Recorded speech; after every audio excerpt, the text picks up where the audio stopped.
Let us see a problem regarding interfacing ADC 0808 or 0809 with 8086 using 8255 PPI. Question is, interface ADC 0808 with 8086 using 8255. Use port A of 8255 for transferring digital data output of ADC to the processor. So port A is used to transfer digital data output of ADC to processor, means output from ADC is input to port A of 8255. PC0 for SOC signal and PC7 for EOC signal. SOC signal is input for ADC, means it is output for PC0 of 8255.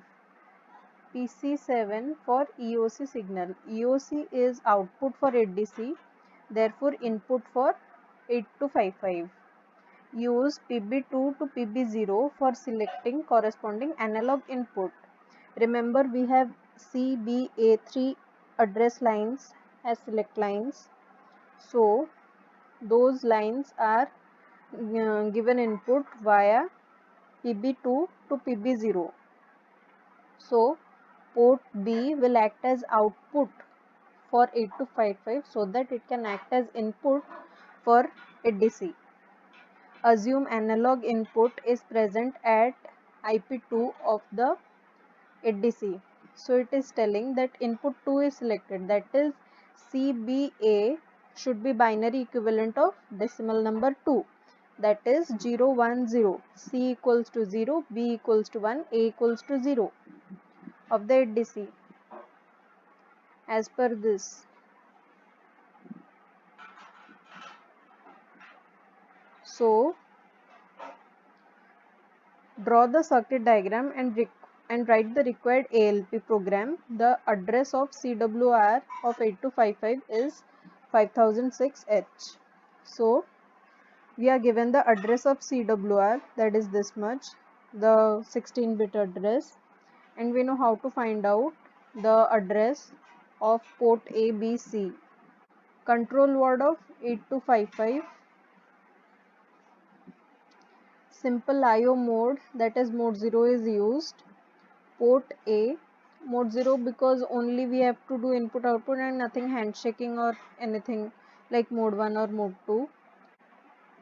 Port A for transferring digital data of ADC to processor. As said earlier, port A will act as input, port B will act as output, and port C upper, that is PC7, this will act as input for 8085 so that it can uh, uh, receive the signals from ADC. Port C lower, PC0, should act as output so that it can give the signal SOC. While explaining the question, it is already mentioned. Now what should be the control word? The control word, this is one for selecting the input output mode of 8255. Then these two bits will decide mode 0 for port A, that is mode 0, therefore 00 in binary. This will decide port A is in input or output. Since it is input, this is 1. This is for C upper. Since this is input, therefore this is 1. This is for port B, mode of port B, which is 0, therefore 0 in binary. Then D1 is for port B, input or output. Port B is output, therefore it is 0. This is port C lower and it is output, therefore it is 0. Converting this binary byte to hexadecimal, we get it as 9, 8 or 98 hexadecimal. Now the analog input is applied at IP2. So address CBA should be 010 respectively, because this is 2 in decimal and 010 in binary. Therefore, as said before, the order is CBA. Therefore, C should be 0, B should be 1, A should be 0 respectively. Now OE and ALE pin should be high to select the ADC and enable the outputs. So OE should be high so that we can receive the output of the ADC. Same is with ALE, so that this pin ALE, so that this thing is selected, this chip is selected. As defined in the question, all the output bits O0 to O7 of ADC is fed as input to PA7 to PA0. The select lines CBA comes from PB2 to PB0. PC7 receives the EOC from ADC. PC0 gives the SOC signal to ADC, and the references positive and this should be negative. The positive and negative reference potential differences or voltages are given. The clock signal is given at IP2 or input 2 is selected. So if we give here 0 1 0, this input 2 is selected amongst IP0 to IP7. Then the ground is given. This chip select bar, for this we have to decide what address should be given to CS bar.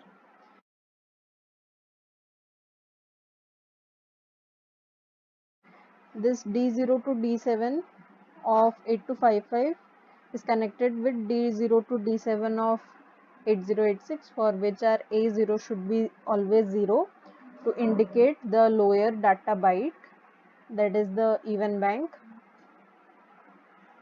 A2 A1 of 8086 is attached to A1 A0 of 8255. The signals such as reset, IO read, IO write, IO read bar, IO write bar are given to RD bar and WR bar of the 8255 chip. Now we shall see the program. So initially we first we always initialize the CWR or control word register with the control word. Here the control word was 98. So these three steps are involved in initializing the CWR with the control word. This loads, the address of CWR is loaded to DX, then 98H is loaded to AL, and then out DX AL gives 98H to this address. Next, subtract DX, 04 so that we get the address of port B in DX, because we have to give this input 010, which is in port B. From port B only we can give the input here. So we have subtracted and we have got the address of port B in DX. Now move AL, 02. So we are since it is IP2, we are sending accumulator, we are moving the value 2 to accumulator, and then by out DX, AL at port B the value 02 is fed. So 01 LSB bit, the next and the next bit, it will be given 012. So accordingly IP2 is selected. Also, if here 01 instead of PB0, PB1, PB2, if anything else is given, then accordingly we have to arrange here AL. Sorry, not because here IP2 is given, but because here we have the starting LSB bits, therefore it is becoming 0 2, because on expanding it in binary form it will be 4 zeros and then 0 0 1 0. So the last bit or LSB bit is PB0, then 1 stays in PB1, 0 stays in PB2, thus it is 0 1 2. After initializing the CWR and then selecting the input lines, next step is to give the SOC signal, that is we have to send 0 1 0 to the SOC pin, and SOC pin is attached to PC0. Therefore the port C lower means LSB of port C should be 0, then 1 and then 0, so that we can give a pulse to SOC. So here add DX, 02. By this we are obtaining the address of port C in DX. Next, move AL, 00. We are only concerned about PC0, there 0 should be there, and by writing 00H, PC0 or the LSB bit is having the least is having 0. So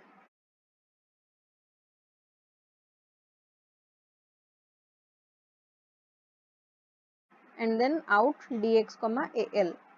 So respectively, if we out it, then port C is given this value. Port C has 8 bits and 8 bits of these 00H matches, and thus PC0 is having 0. Similarly, MOV AL, 01H, here PC0 will have 1 because after giving SOC signal 0, we have to give the signal 1. Then again here out DX because the value goes to port C, and then how move AL, 00H. By this, the LSB bit, that is PC0, will have again 0, and then that is given to the SOC pin. So after completing the SOC signal, we will wait for the EOC signal. So here in this step we will read for EOC signal. How to read? From DX, that is from port C, we are fetching the data and keeping an accumulator because PC7 has the EOC signal. Whenever we receive the EOC signal which is from PC7, it will stay in accumulator, that is as the MSB of the accumulator. We have to just check it. So by doing RCL, we will rotate left with carry. Then we are checking JNC wait. If the MSB bit is 0, then after rotating, the carry will also be 0. That is, no EOC signal has been received. Thus, this condition will be false. This condition will be true, for which again we have to go to wait, because JNC means jump on no carry, that is carry equals to 0. So then we have to jump to here. But when we will receive EOC, that is conversion has been finished, and the MSB bit of accumulator will be 1 because EOC has sent 1 to PC7, and from PC7 we are keeping it in accumulator. So MSB bit of accumulator is having 1. This condition will be false and we will jump here. Here what we will do? Subtract DX, 04. The output is fetched at port A, and now we are at port C, means DX was having the address of port C. Therefore, we subtract 4 so that we get the address of port A, and then we will just fetch it and keep in the accumulator. So the answer is in accumulator, that is the 8-bit equivalent data is in accumulator, and then stop.